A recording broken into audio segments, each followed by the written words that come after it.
சிவகங்கை ராஜேந்திரன் சுட்டுக் கொல்லப்பட்டதை படமா எடுத்திருக்கீங்க.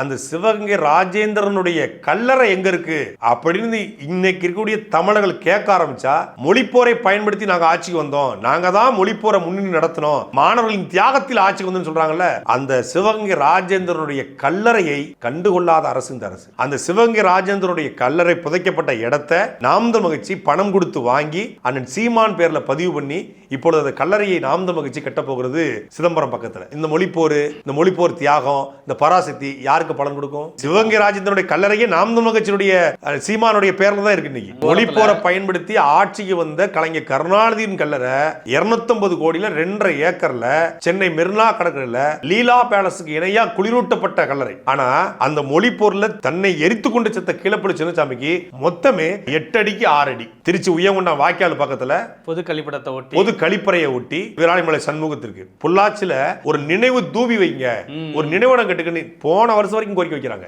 இன்னைக்கு வரைக்கும் அந்த மொழிப்போரை பத்தி படிக்கும் போது அதுல பல பேருடைய துரோகம் வெளியே வரும்.